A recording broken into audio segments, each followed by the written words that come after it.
Patient আমার কাছে এসেছিল মাস দেড়েক আগে।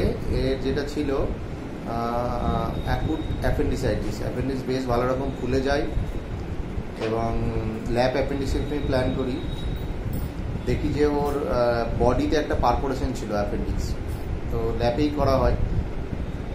ডেন দিয়ে এসেছিলাম, তো ভালো রকম টক্সিক ফ্লুইড ছিল অ্যাবডোমেনে।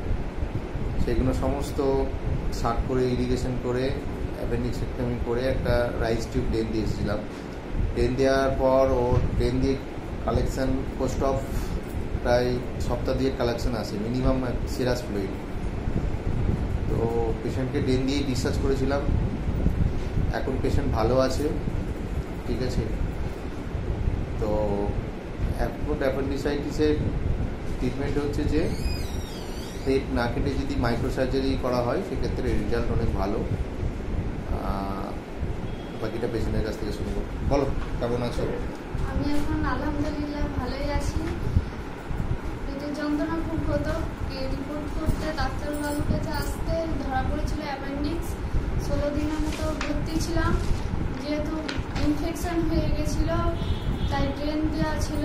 1 মাস পর আমি একদম সুস্থ সবল হয়ে গেছি, এখন ভালোই আছি। ঠিক আছে, মাইক্রোসার্জারি করা হয়েছিল তাই তো? হ্যাঁ। ঠিক আছে, চলো।